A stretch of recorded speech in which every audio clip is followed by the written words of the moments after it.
श्रीमद् रामायणम्। अयोध्या के युवराज की, अयोध्या के युवराज की, अयोध्या के युवराज की, अयोध्या के युवराज की, अयोध्या के युवराज की।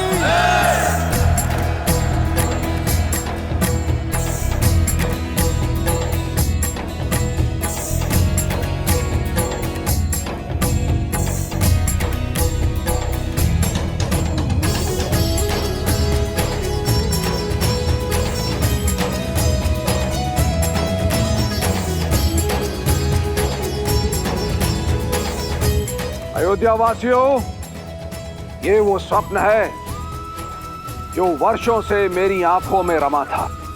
ये वो आशा है जो मेरी प्रजा के मन में बसी थी। ये वो प्रकाश है जो सूर्य वंश में रमा रहेगा। और ये वो कीर्ति है जो इक्ष्वाकु की विजय गाथाओं में रमी रहेगी।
श्री रामचंद्र कृपालु भजुमन हरण भव भय दारुणम्।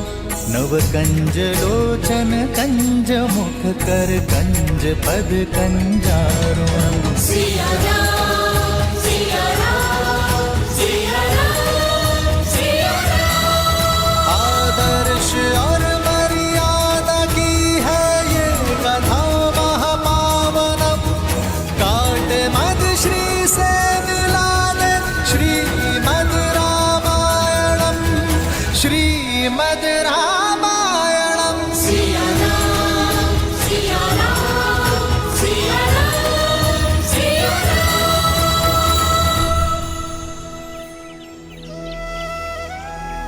श्री राम के जन्म के अगले दिन कैकेयी ने एक पुत्र को जन्म दिया, भरत, जो नारायण के शंख पांचजन्य का अवतार थे।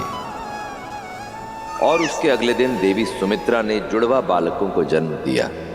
सुमित्रा के बड़े पुत्र लक्ष्मण स्वयं शेषनाग का मानव अवतार थे और छोटा पुत्र शत्रुघ्न कोई और नहीं, स्वयं सुदर्शन चक्र थे। बाल चरित चहु बंधु के बन कुल बहुरंग, नृप रानी परिजन सुकृत, मधुकर बारी बिहंग।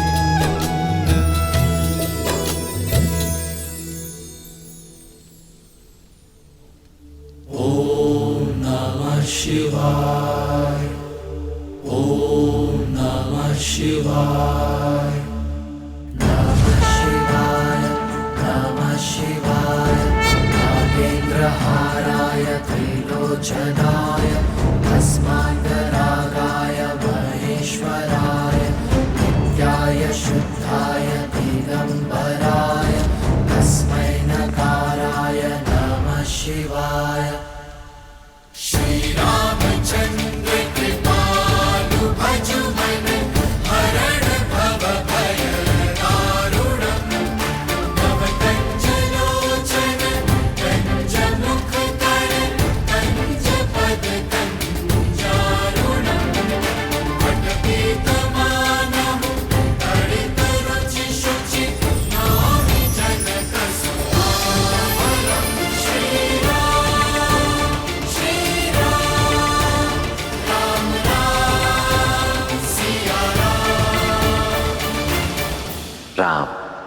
राम कितना मीठा शब्द है ना, मन में आनंद को रम देता है। पर इसका अर्थ क्या है महादेव? देवी, राम के नाम में तो इतने अर्थ रमे हैं जितने कि आकाश में तारे भी नहीं। फिर भी मैं शब्दार्थ समझा देता हूं। रा का अर्थ है आभा, म अर्थात जीव। राम हम सबके मन में बसी ज्योति का नाम है, हर आत्मा में बसे तेज का ही नाम है श्री राम। श्री राम अवतार को पूर्ण करने के लिए भी शीघ्र ही उनकी श्री का आगमन होने वाला है। जहां इधर अयोध्या में राम नाम का सूर्योदय हुआ है, वहीं दूसरी ओर मिथिला नगरी में श्री की किरणें आने वाली हैं।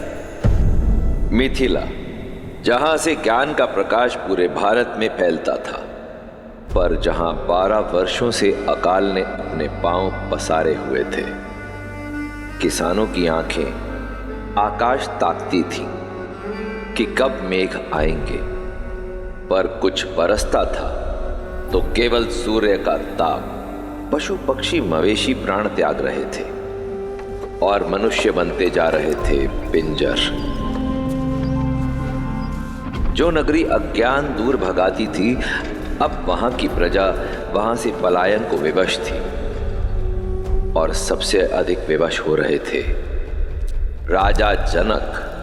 सूखी धरती विकल जनकपुर, पसरी घोर निराशा। अकाल की मार का प्रजा को अब एक ही समाधान दिखाई दे रहा है महाराज। मिथिला की भूमि से पलायन। क्या हम इन्हें अन्न नहीं दे पा रहे? 12 सालों में नगर के सभी भंडार खाली हो चुके हैं। अन्न का एक भी दाना अब शेष नहीं बचा महाराज। इंद्रदेव को प्रसन्न करने के कई प्रयास करके देख लिए, किंतु कोई परिणाम नहीं निकला महाराज जनक। अन्न और जल के साथ साथ समस्त मिथिला वासियों की आशा भी अब समाप्त हो गई। पशु गाय बैल सबको मुक्त कर दिया गया है, हल रख दिए गए हैं। राजा सिंहासन पर इसलिए नहीं बैठता कि वो घट रही समस्या पर दृष्टि रखे। राजा के पास हल का दृष्टिकोण होता है।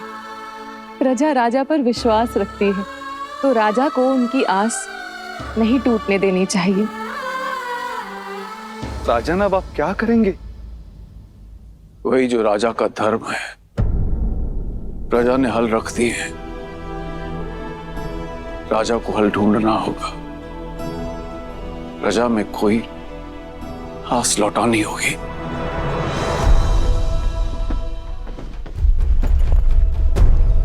चले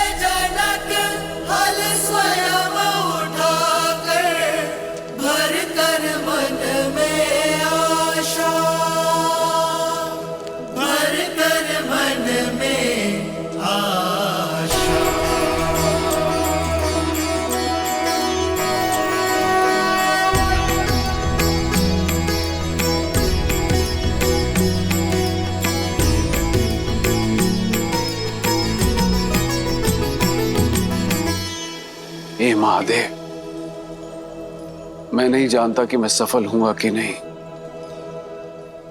किंतु मैं विश्वास दिलाता हूं, जिस मिथिला की धर्म की रक्षा हेतु आपने अपना ये महाधनुष पिना के यहां रखा है, उस धर्म की रक्षा का प्रयास करूंगा मैं। यदि वर्षा की अनुपस्थिति से यहां के खेत अपनी नमी खो चुके हैं, तो जनक अपने श्वेत से यहां की भूमि में नमी वापस लेकर आएगा। मेरा साथ दीजिएगा महादेव, मेरा साथ दीजिएगा।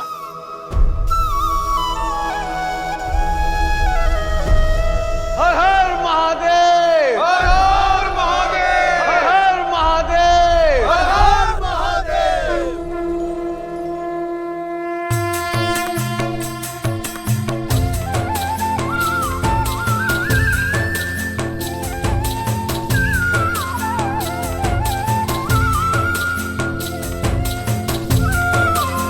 हर हर महादेव। हर हर महादेव, हर हर महादेव, हर हर महादेव।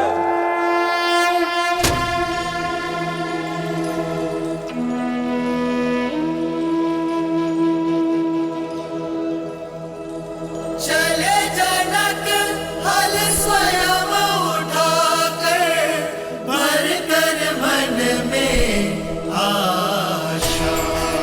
हर हर महादेव, हर हर महादेव।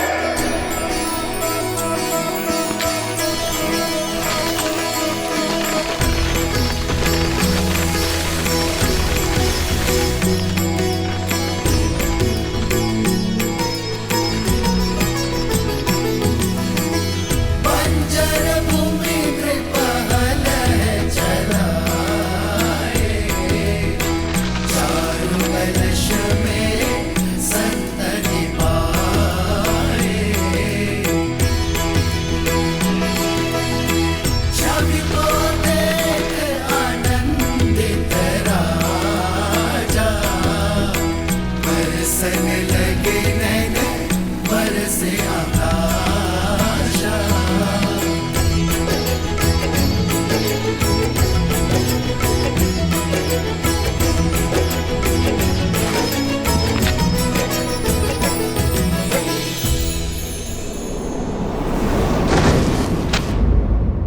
राजन, आर्य, आर्य।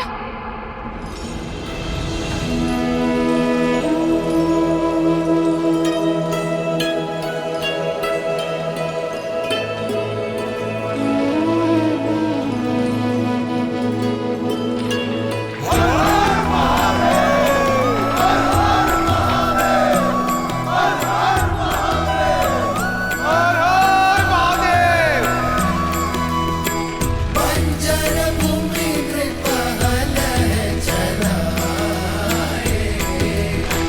चारु कलश में संतति पाए।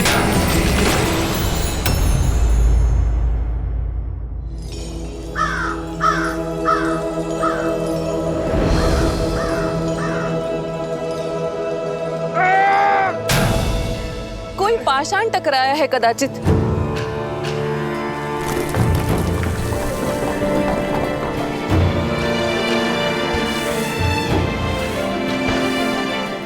आर्य, यहाँ पेटी।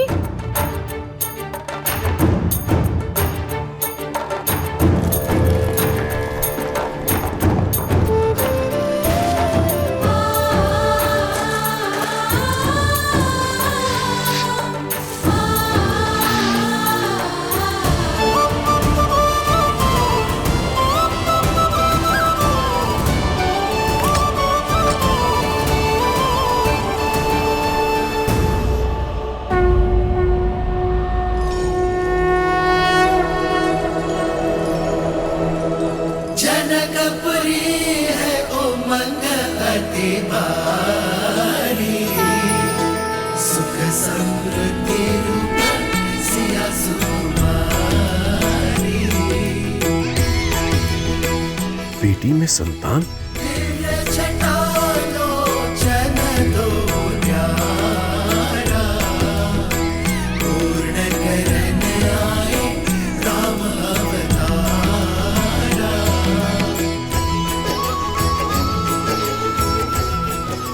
अचानक हो गए से यहाँ?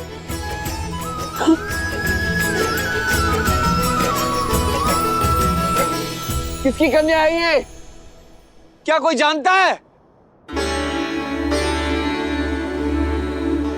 किसका पाषाण हृदय है जो इस कोमल सी कन्या को यहाँ भूमि में गाड़ गया?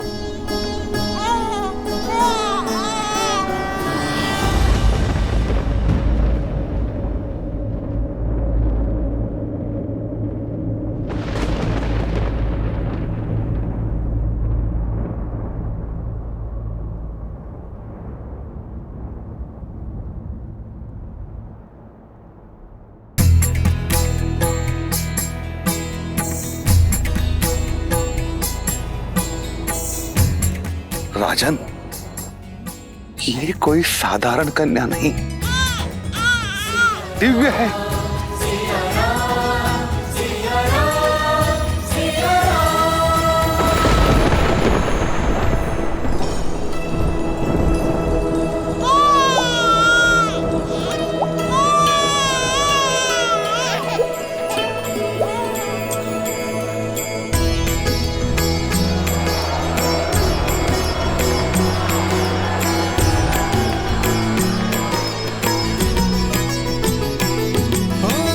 भूमि प्रसन्न हर्षित नर नारी, दरस को बरस मेघ अति भारी। राम सिया राम सिया राम सिया जय जय राम, राम सिया राम सिया राम सिया जय जय राम। घड़ी पवन भई मिथिला पुनीता, प्रभु काज प्रगति श्री बंसीता। राम सिया राम सिया राम सिया जय जय राम, राम सिया राम सिया राम सिया जय जय राम। हर हर महादेव।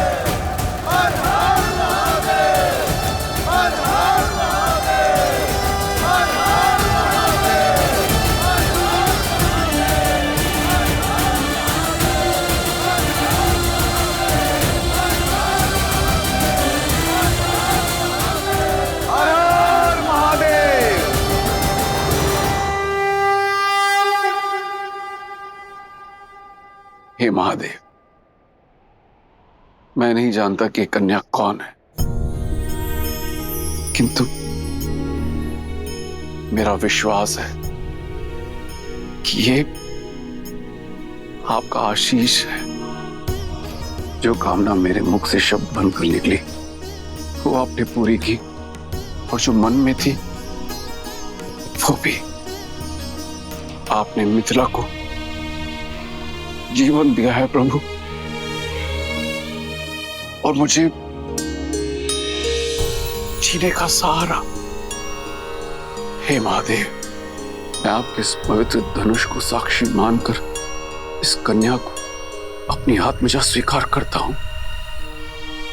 आज से ये भूमिजा मेरी पुत्री हुई।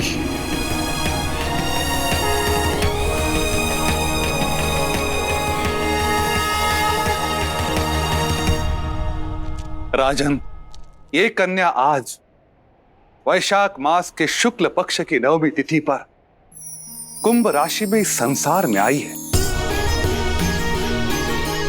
लग्न मिथुन और गण देव है।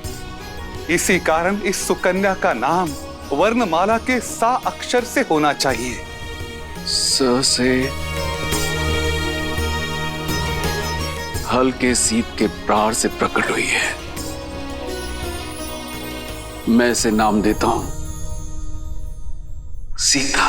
सीता सीता हर हर महादेव।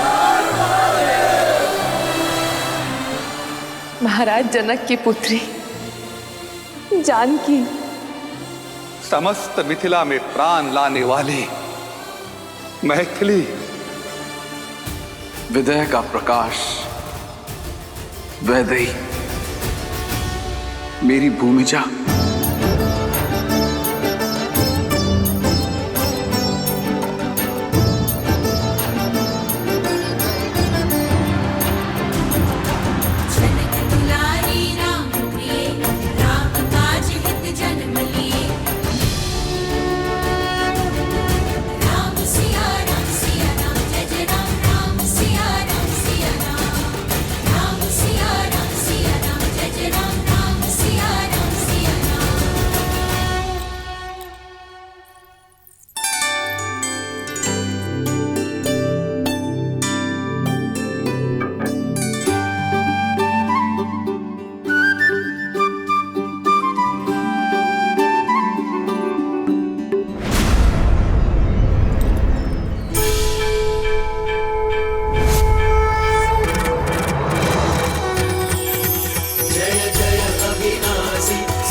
छोटी महारानी ने राजकुमार लक्ष्मण को लाने के लिए कहा है। मैं लेके चलती हूँ।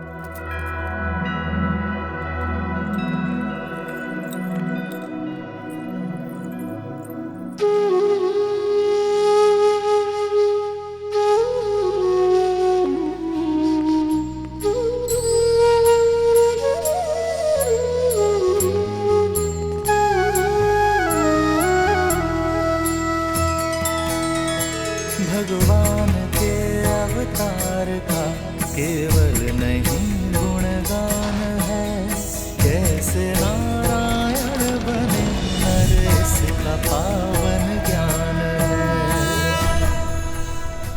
स्वयं प्रभु के हाथों से प्रसाद पाने का इससे अच्छा अवसर और क्या मिलेगा। राम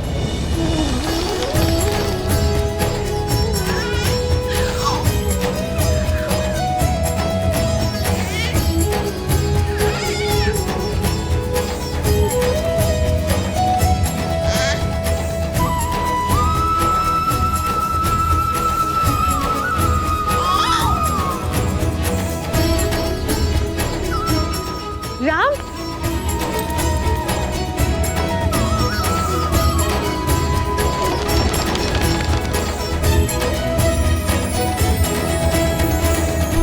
ये नहीं पुत्र, ये महाविष्णु का प्रसाद है।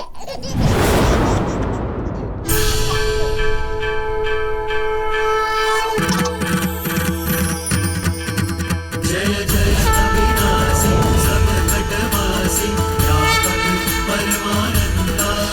जय जय अविनाशी सब घटवासी व्यापक परमानंदा। अभिगत बोधितम चरित पुनीतम मायारहित मुकुंदा। प्रभु, ये कैसी माया है? क्यों मुझे मेरे राम में आपकी छवि दिखाई पड़ती है? जयति सच्चिदानंद अविनाशी सब घटवासी व्यापक परमानंदा। अभिगत बोधितम चरित पुनीतम मायारहित मुकुंदा।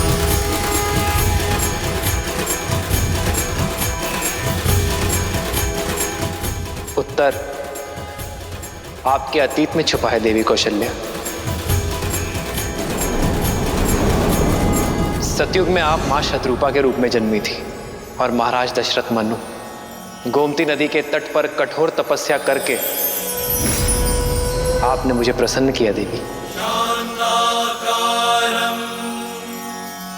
भुजगशयनं पद्मनाभं सुरेशं विश्वाधारं गगनसदृशं। मैं प्रसन्न हुआ मनु, वर मांगो। एक ही अभिलाषा है प्रभु, आप हमारे पुत्र के रूप में जन्म लें। आपकी इच्छा अगले जन्म में अवश्य पूर्ण होगी। और आपकी क्या अभिलाषा है देवी? जब हम मनुष्य रूप में पुनः जन्म लें, तब मुझे स्मरण रहे कि मेरे पुत्र के रूप में आप हैं। आपके इस रूप का आनंद लेना चाहती हूँ। तथास्तु, तथास्तु। अब मुझे समझ में आया प्रभु, वरदान के कारण आपने मेरे राम के रूप में जन्म लिया है ना। परंतु आपको स्मरण रखने का वर मांगकर बहुत बड़ी भूल कर बैठी प्रभु। उस समय एक भक्त बनकर सोचा, मां बनकर नहीं, एक भक्त बनकर भगवान को पूजना नहीं चाहती, एक मां बनकर आपको पुत्र की भांति प्रेम करना चाहती हूँ। क्या मेरी स्मृति से आपके विष्णु होने का ज्ञान मिटा सकते हैं प्रभु? केवल मेरे पुत्र बनकर मेरे समीप रहिए, मुझे मां कहकर पुकारिए। मां आग्रह नहीं करती देवी, केवल आदेश देती है।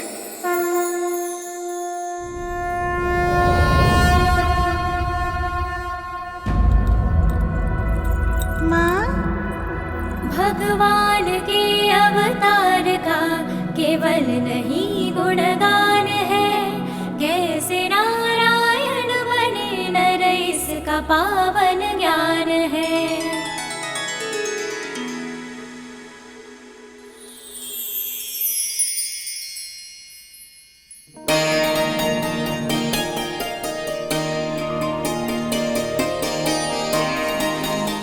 राम लला आओ, लक्ष्मण शत्रुघ्न आओ आओ।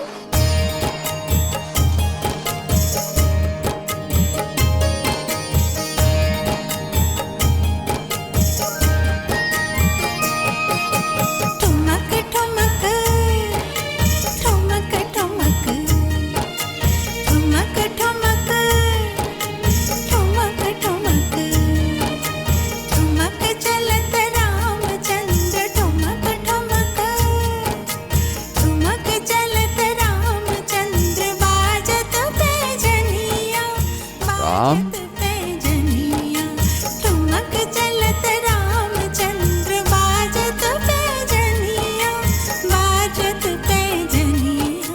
देखा पिता के प्रेम का बल।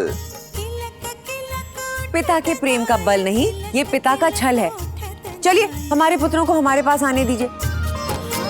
गिरत भूमि लटपटाय, गिरत भूमि लटपटाय, घाय मात गोद लेत, घाय मात गोद लेत, दशरथ की रनिया, दशरथ की रनिया।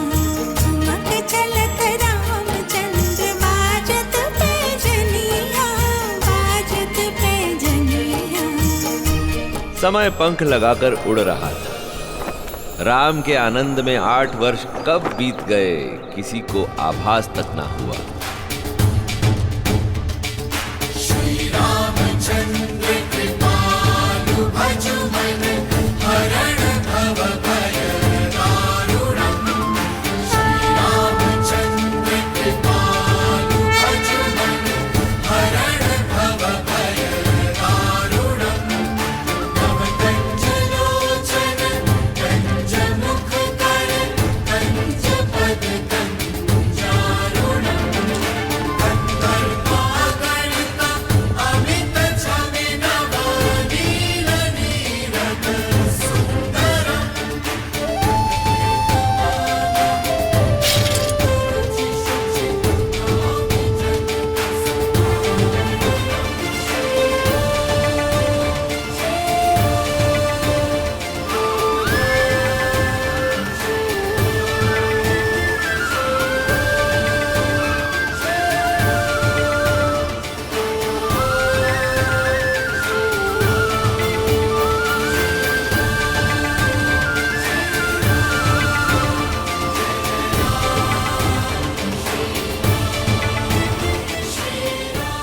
महाराज, चोरी इसी ने की है।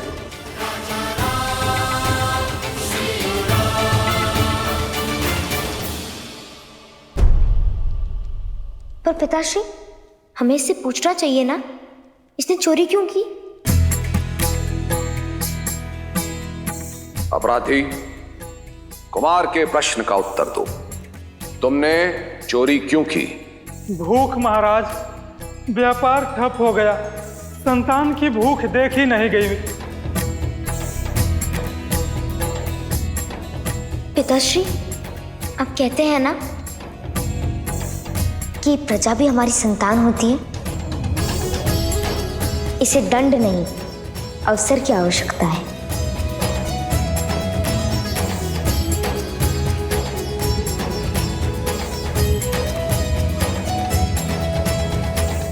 कुमार ने सही कहा।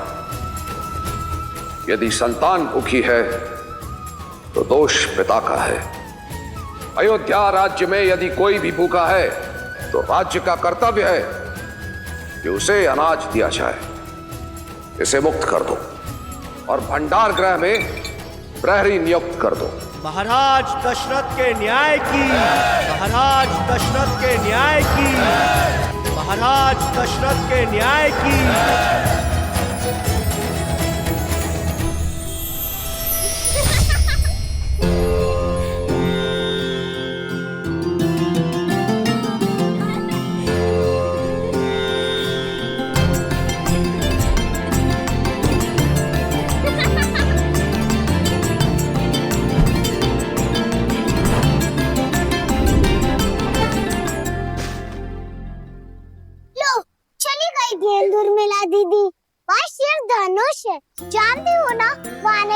करना था? गेंद तो फंस गई धनुष में। तुम जानती हो ना उर्मिला, धनुष में कितना भार है? सैकड़ों लोग मिलकर ही इसे हिला पाते हैं। अब कौन मेरी गेंद लाएगा?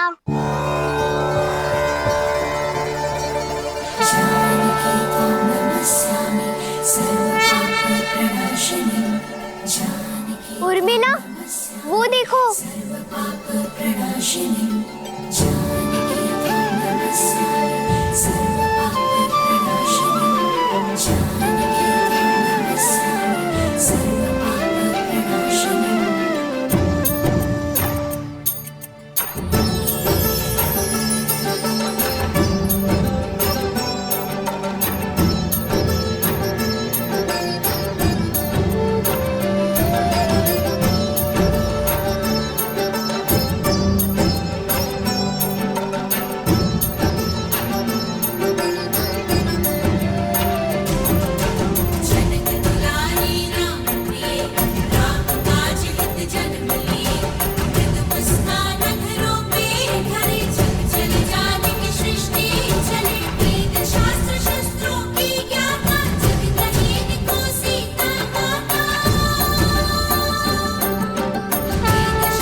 सुना कैकई, महाराज प्रतिदिन राम को राजसभा लेकर जाते हैं। उन्हें लगता है कि राम का मुख उनमें करुणा जगाता है। ये तो अति शुभ है। राम मेरा सबसे बड़ा पुत्र है, अयोध्या का भावी युवराज है। यदि राम के कारण प्रेम और दया का भाव फैल रहा है तो उसमें समस्या क्या है? और भरत का क्या? भरत का क्या? भरत राम का छोटा भाई है। राम जैसा तेजस्वी भाई उसका नेतृत्व करेगा और उसके तीनों छोटे भाई उसकी सहायता। ये सोचकर ही मन आनंद से भर उठता है। क्या कर रही हो मंत्रा? सारे केश उखाड़ दोगी क्या? केशों के उखड़ने की पीड़ा है, अपने पुत्र के भविष्य की नहीं। कैकई, राम के पास तो है ना महारानी कौशल्या, पर तुम राम के फेर में अपने जन्मे पुत्र को भूल बैठी हो। कैकई, राम के अतिरिक्त भी कुछ सोचा है? भरत की शिक्षा दीक्षा का समय हो गया है, क्या वो योग्य बन पाएगा? बात तो बिल्कुल सही कह रही हो मंत्रा। हम तीनों माताएं राम के प्रेम में ऐसे डूब जाते हैं कि भरत छोड़ो, अन्य किसी छोटे युवराज के विषय में विचारने का समय ही नहीं मिलता। कैकई मैम, तुम चिंता मत करो, समय रहते मैं महाराज से अवश्य इस बारे में बात करूंगी। कैकई, मेरा पुत्र राम कितना विलक्षण है।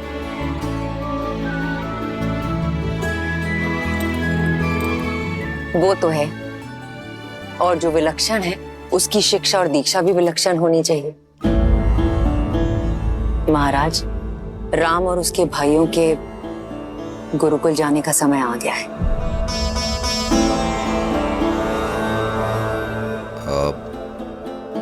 मुझे एक आवश्यक कार्य याद आ गया।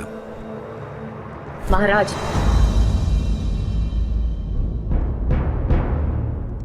अपनी संतान की शिक्षा से अधिक आवश्यक क्या कार्य हो सकता है महाराज?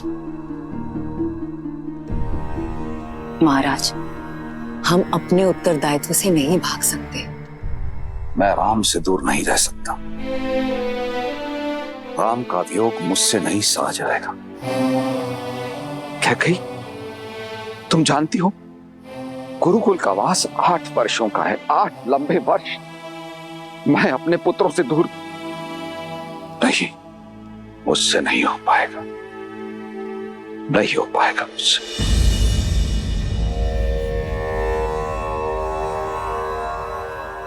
आप भी तो गए थे, मेरा भाई भी गया था। महाराज, हम अपने स्वार्थ के लिए अपनी संतान के भविष्य को नहीं बांध सकते हैं।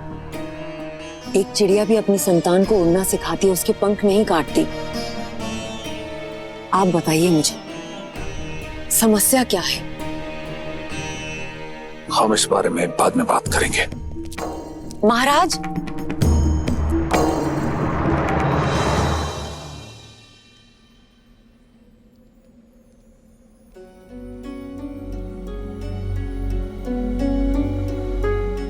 अपने कर्म फल से मुक्त नहीं हो पाओगे।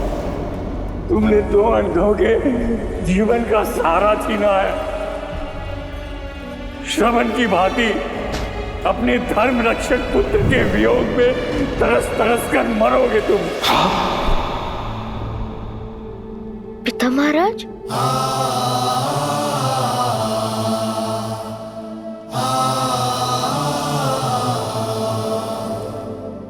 राम,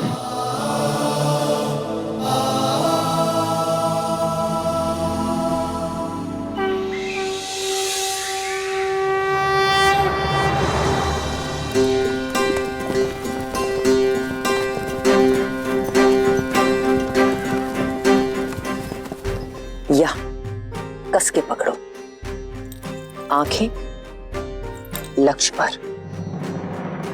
शरीर स्थिर, एक पैर आगे, प्रत्यंचा तनी हुई। अब इसे खींचो और छोड़ दो।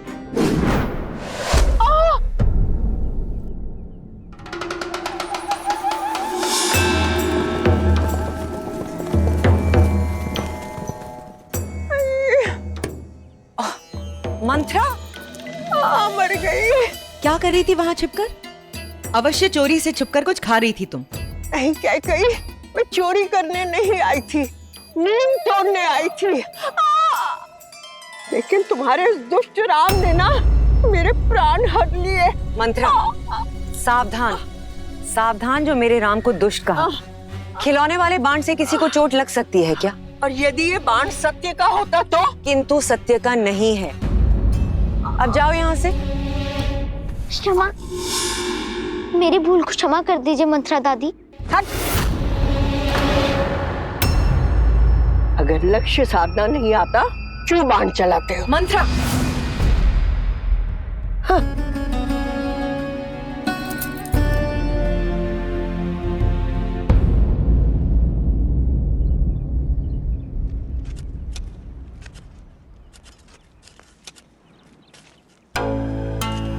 आप जानते हैं महाराज, आज क्या हुआ?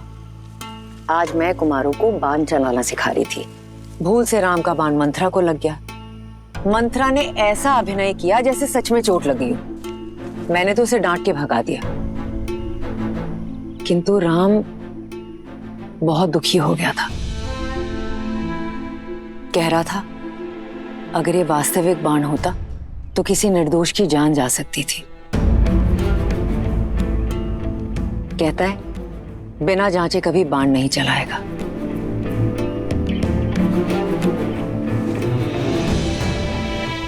देखा था मैंने वो दृश्य। ठीक कहता है राम, बिना जांचे परखे बाण नहीं चलाना चाहिए। जानती हो कैकेयी, इस पौधे को मैं बरगद की छांव से निकालकर यहां क्यों लगा रहा हूं? ताकि ये पनप सके। अपने पिता की छांव में इसे छाया तो अवश्य मिलेगी, किंतु इतना बड़ा नहीं होगा कि किसी और को छाया दे सके। तुमने ठीक कहा था कैकेयी। मेरे पुत्रों को हर शिक्षा सही रीति से मिलना आवश्यक है। पुत्र मोह में आकर मैं अपने उत्तरदायित्व से भाग रहा था, अपने पुत्रों की शिक्षा और विकास में बाधा बन रहा था। मुझे क्षमा कर देना कैकेयी। महाराज, अब चाहे मुझे अपने मन पर पत्थर ही क्यों न रखना पड़े, मैं अपने पुत्रों को शिक्षा हेतु गुरुकुल अवश्य भेजूंगा। यज्ञोपवीतं परमं पवित्रं प्रजापते यत्सर्हजं पुरस्तात् आयुष्यं प्रतिमुञ्च शुभ्रं यज्ञोपवीतं बलमस्तु तेजः। इस उपनयन संस्कार के साथ आपकी शिक्षा प्रारंभ हुई। अब आप राजकुमार नहीं, गुरुकुल के शिष्य हैं और आपका आचरण भी गुरुकुल के शिष्यों जैसा ही होगा। गुरुकुल के नियम अनुसार आप भूमि पर सोएंगे और केवल दिन में एक बार ही आपको भोजन प्राप्त होगा।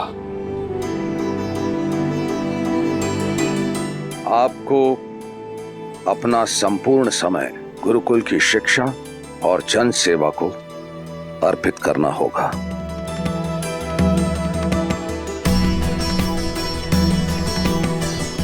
आयुष्मान भव।